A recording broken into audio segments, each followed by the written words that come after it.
Hello, good morning. मैं आप लोगों को स्पर्श पुस्तक से एक अध्याय पढ़ाने जा रहा हूँ जिसका नाम है दुख का अधिकार। इस पाठ के माध्यम से लेखक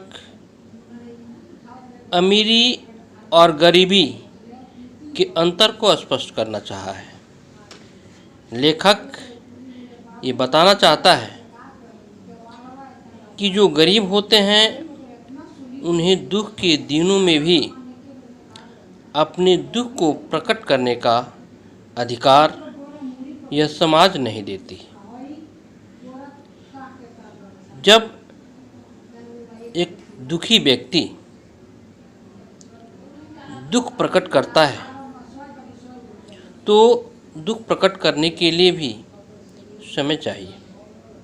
लेकिन इस पाठ में एक बुढ़िया माँ है जिसका जवान बेटा भगवाना की मौत सांप काटने से हो जाती है, फिर भी वह दुख के दिन में भी दुखी होकर समाज को दिखा नहीं पाती कि मैं पुत्र वियोग से दुखी हूँ। लेखक बताता है कि इस समाज में गरीब लोगों को दुखी होने का भी अधिकार नहीं है। पाठ के अनुसार लेखक एक छोटी सी घटना का जिक्र करता है जिसमें बताता है कि भगवाना नाम का एक लड़का है। उसकी माँ और वह दोनों शहर से कुछ दूरी पर करीब 1.5 बीघे ज़मीन में कछियारी का काम अर्थात साग सब्जी फल बोने का काम करते हैं। उस खेती से जो साग सब्जी निकलता है, जो तरबूजे निकलते हैं, उसे बाज़ार में बेचकर उसी से परिवार का भरण पोषण करते हैं।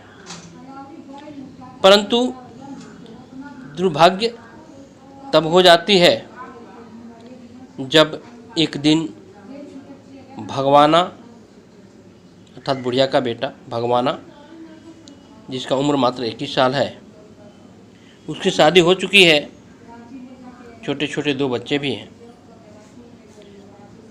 सुबह 4 बजे भोर में अपने ही खेत में पके हुए तरबूजे तोड़ने चला जाता है। वह बड़ा ही दुखद दिन था जिस दिन वह 4 बजे भोर में तरबूजे तोड़ने खेत में पहुंचा। वह पके हुए तरबूजे चुन रहा था।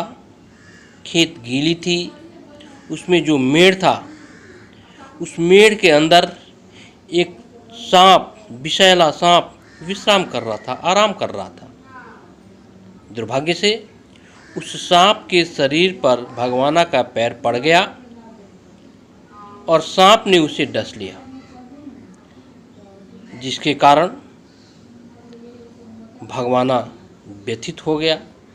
दौड़े दौड़े घर आया, झाड़ फूंक की गई, पूजा की गई, दवा की गई, फिर भी भगवाना जो एक बार सोया तो सोए ही रह गया, अर्थात उसकी मौत हो गई। अब परिवार में दूसरा कोई सहारा नहीं था। बुढ़िया अकेली थी उस परिवार को चलाने के लिए। भगवाना की पत्नी थी, छोटे छोटे 2 बच्चे थे। घर में जो खुदी चुन्नी जो भी था, भगवाना की झाड़ फूंक और दवा दारू में या उसका अंतिम संस्कार करने में सब लग गए। अब घर में कुछ बचा नहीं। रात बीती, सुबह हुई, बच्चे भूख से बिलबिलाने लगे और बहू अर्थात भगवाना की पत्नी बुखार से तप रही थी। ऐसी स्थिति में बुढ़िया बच्चों को तरबूजे काट कर दे दी खाने के लिए, पेट भरने के लिए, लेकिन उसकी बहू तो बुखार से तप रही थी, उसे तरबूजे नहीं दिए जा सकते थे। अतः बुढ़िया बेटे के मौत के दूसरे ही दिन भगवाना के द्वारा तोड़े गए खरबूजे को टोकरी में लेकर बेचने बाजार पहुंच गई। अब बाजार में सड़क के किनारे रखी हुई है और चादर ओढ़कर बैठी हुई है, फफक फफक कर रो रही है। आत्मा तो नहीं करती कि वह बैठकर व्यवसाय करे, लेकिन क्या करे, मजबूर है। उसके ऊपर जिम्मेदारी है बच्चों की पालने की, बहू को पालने की, उसे स्वस्थ करने की। अब उसके घर में कोई कमाने वाला रहा नहीं जो उसे कोई उधार भी देता। बुढ़िया को उधार देने वाला भी कोई नहीं था। लेखक को ध्यान आता है अपने गांव में हुई एक मौत की। लेखक सोचता है कि इस बुढ़िया को कितना दुख रहा होगा, इसका अंदाज़ा कैसे लगाया जाए। उसका अंदाज़ा लगाने के लिए उस मौत को याद करता है। वह एक संभ्रांत महिला थी, सुखी संपन्न महिला थी, जिसका बेटा मरा था पिछले साल, जिसके मौत से सारे शहर के लोग दुखी हुए थे।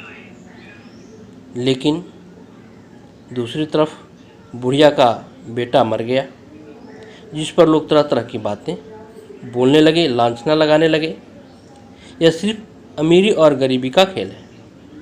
वह गरीब थी, इसलिए तरह तरह के बात लोग उस बुढ़िया को बोलते थे, जबकि अमीर व्यक्ति जो संभ्रांत महिला थी, बेटे के मौत पर 2.5 महीने से पलंग से नहीं उठी थी। हर आधे घंटे के बाद उसे मूर्छा आती थी, बर्फ रखा जाता था, 2 डॉक्टर लगे हुए थे, लेकिन इधर बुढ़िया को देखने वाला कोई नहीं था। अतः लेखक कहता है कि इस समाज में दुखी होने का उसे ही अधिकार है, दुख प्रकट करने का सिर्फ उसे ही अधिकार है जो सुखी है, संपन्न है। जो दुखी है, जिसके पास साधन नहीं है, साधनों की कमी है, वह अपने दुख को भी समाज के सामने प्रकट नहीं कर पाता है। तो इस समाज की विसंगतियों को दर्शाने के लिए ही लेखक ने इस पाठ को लिखा है।